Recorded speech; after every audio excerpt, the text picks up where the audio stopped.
Hello everyone, मेरा नाम पराग है और मैं आपका वेलकम करता हूं मेरे कोचिंग नंबर 5 में linear and volumetric changes of the bodies part 2 में। ओके, तो गाइस देखिए, जैसे कि मैंने पहला जो पार्ट था linear and volumetric changes of body का, जो कि गेट के लिए हम बना रहे वीडियोज, तो उसमें मैंने सिर्फ आपको स्ट्रेसेस के लोड का यूज़ करके कैसे इलोंगेशन होता है उसके न्यूमेरिकल और उसका कुछ कंसेप्ट बताया। नाउ मैं उसके कुछ और इस वीडियो में मैं आपको उसका कंपोजिट बार का एक वीडियो बताऊंगा और बाद में एक अभी इसी वीडियो में मैं आपको थर्मल चेंजेस के बारे में, थर्मल की जो स्ट्रेसेस इलोंगेशन की प्रॉपर्टीज है उसको, उस न्यूमेरिकल को मैं इसमें बताऊंगा। ओके, तो चलो स्टार्ट करते हैं। Now analysis of the beam of the composite section. ठीक है, ये पहले पार्ट में मुझे बता देना चाहिए था लेकिन मिस्टेकन मैं भूल गया था। ओके, मैं सोचा कि नेक्स्ट पार्ट में बताऊंगा। Okay, now a bar is made up of two or more bars of equal length but of the different material of rigidly fixed with each other and behaving as a one unit of extension or compression when the subjected to an axial, tensile or compressive load is called as a composite bar।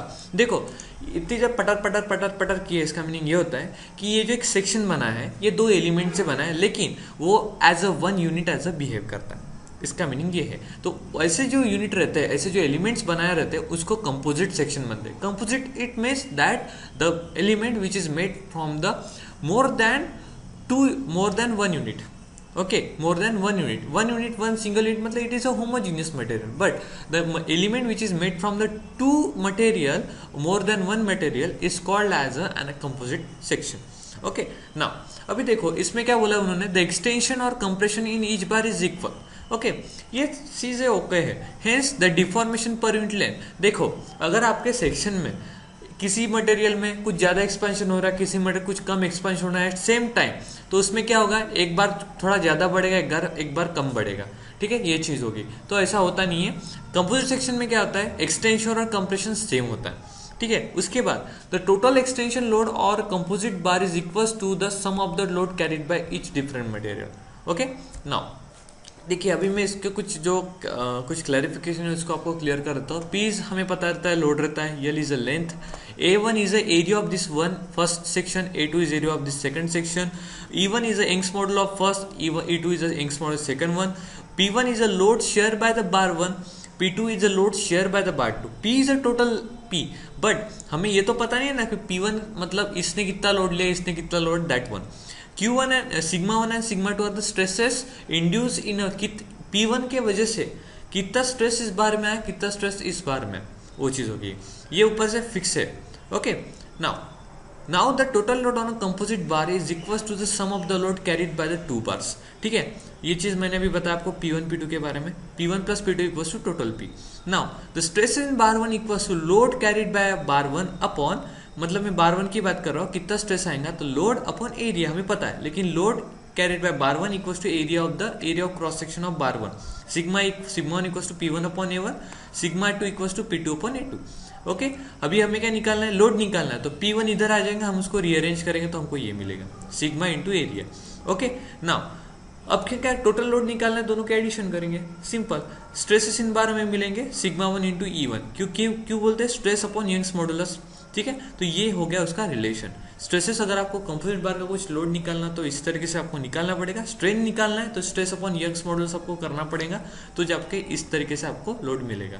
Okay, उन दोनों को भी equals कर देंगे। ठीक है, तो आपको ये इक्वल मिल जाएगा। Now modular ratio is nothing but Young's modulus section 1 divided by Young's modulus another section, that called as a modular ratio. Okay, now अभी हम एक न्यूमेरिकल करते हैं। अ स्टील रॉड यहाँ पे दिया है जिसका 3 सेंटीमीटर डायमीटर है। It enclose in a hollow copper tube of external diameter 5 centimetre. एक 3 सेंटीमीटर का, एक 5 सेंटीमीटर का है। ठीक है, internal diameter 4 cent. The composite bar is then subjected to the axial force. देखो टोटल पी दिया अपने को 45,000 newton. If the length of each bar is equal to 15 centimetre. ठीक है, पूरे बार की लेंथ कितनी है, 15 सेंटीमीटर। हमें क्या निकालना है, स्ट्रेसेस निकालना है रॉड में कितने हो रहे हैं और लोड कितना कैरिड है, P1 P2 जो हमने बोला है वो हमें निकालना है। ठीक है, हमारे पास क्या है, उन्होंने दिया है कि यंग्स मॉडल आप 2.1 इंटू 10⁵ न्यूटन पर एमएस स्क्वायर लो। किसके लिए, स्टील के लिए और कॉपर के लिए उन्होंने इतना दिया है। ओके, दिया है तो ओके, नहीं दिया तो आपको ये चीज वैल्यू ध्यान में रखना पड़ेगा। आफ्टर दैट हमें क्या निकालना है, diameter of steel rod 3 centimetre उन्होंने दिया है, 30 सेंटीमीटर, तो एरिया ऑफ रॉड निकाल लो। एक्सटर्नल डायमीटर 5 हमें दिया है तो उसका भी एरिया निकाल लो। ओके ओके अभी इसमें देखो एक स्टील रॉड का एरिया दिया था ओके, लेकिन इसमें क्या था इंटरनल डायमीटर और एक्सटर्नल डायमीटर, तो 50 माइनस 40 करना था तो आपको इतना एरिया मिलेगा। ठीक है नाउ एक्सेल पुल, अभी एक्सेल पुल अपने को दिया है पुल। अभी देखो मैंने पुल क्यों बोला, क्योंकि उसको ये ऊपर ऊपर फिक्स है और नीचे से इसको खींच रहा है, इसलिए पुल कर रहा है। पुश कर रहा है तो अंदर उसको कंप्रेस करता है। ठीक है तो लेंथ ऑफ इच बार उन्होंने दिया है 15 सेंटीमीटर, यहाँ पे डिनोट किए है। नाउ यंग्स मॉडुलस भी यहाँ पे गिवन है, उन्होंने दिए हैं। बस हमको क्या निकालना है, स्ट्रेसेस निकालना है।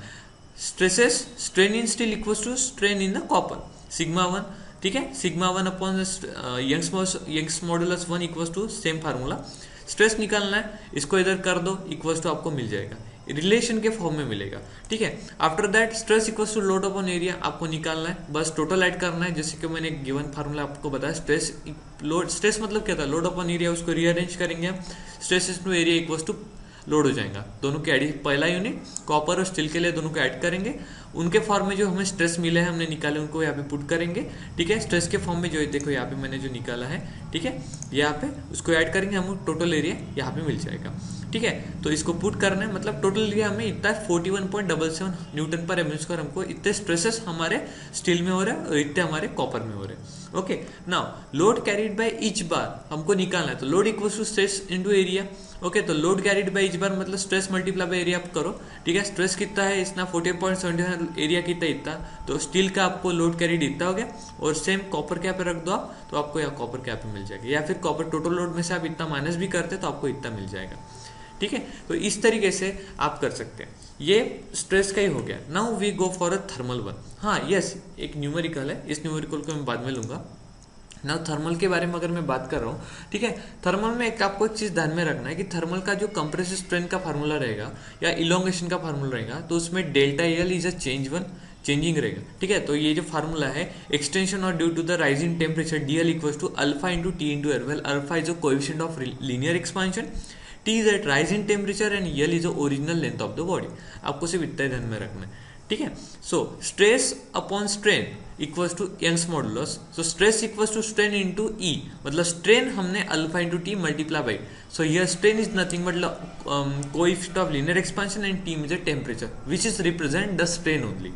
ओके नाउ थर्मल एक्सपांशन ये हम ई से डिनोट करते हैं, जो कि extension prevented upon original range होता है डेल्टा एल अपॉन एल, सो इसको टू अल्फा एल। जब अगर आपको सिर्फ थर्मल स्ट्रेन निकालने के लिए बोला है तो आपको सिर्फ अल्फा इंटू टी मतलब coefficient of linear expansion multiply by temperature करो तो आपको उतना ही मिलेगा।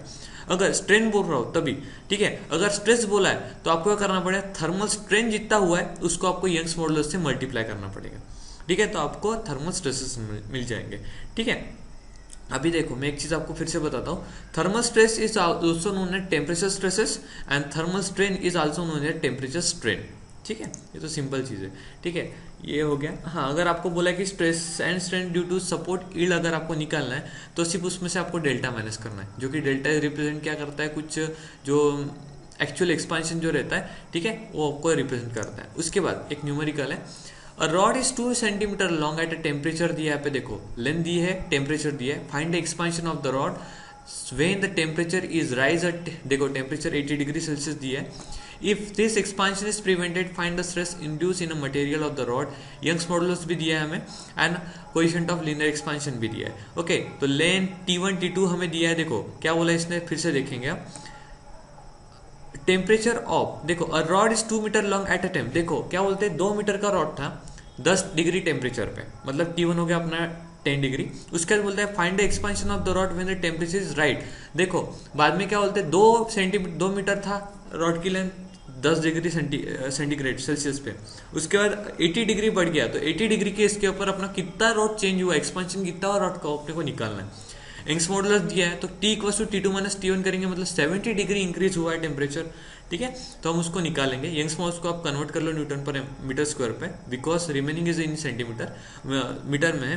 ठीक है उसके बाद कोएफिशिएंट अल्फा भी हमें दिया है। Now the expansion of the rod due to rising temperature alpha TL equals to coefficient of expansion multiply by कितना डिग्री पड़ा, 70 डिग्री पड़ा multiply by length, so it is 0.160 centimetre अपना रॉड बढ़ने वाला है, मतलब at 80 degree Celsius the length of the rod is 2.168 metre. Okay, after that the stress in the material, अभी stresses निकालना तो sigma equals to alpha T E, आप formula use करेंगे, अल्फा की वैल्यू डालेंगे, टी 70 डिग्री एंड ई डालेंगे तो आपको ये 84 इंटू 84 न्यूटन पर एम एम स्क्वायर इतने थर्मल स्ट्रेसेस हमारे रॉड में आएंगे एट 80 डिग्री सेल्सियस। ओके, तो इस तरीके के न्यूमेरिकल आपके गेट के एग्जाम में आ सकते हैं। होप कि आपको मेरे वीडियो बहुत अच्छे लगे हैं। प्लीज़ मेरे वीडियो को लाइक कीजिए और मेरे चैनल को सब्सक्राइब कीजिए। अगर मुझसे कोई गलती हो रही है बताने में तो देन प्लीज़ कमेंट। ओके, सिर्फ गाली गलौज के कमेंट मत डालिए, मुझे अच्छा नहीं लगता है। बी पैशनेट, अच्छे अच्छे कमेंट्स डालिए। अगर लाइक कीजिए तो मुझे और अच्छा लगा और मैं और प्रमोट होता हूँ आपको वीडियो डालने के लिए। Thank you and please visit my this website www.civilnotes.com। Thank you for watching my tutorial. Bye bye.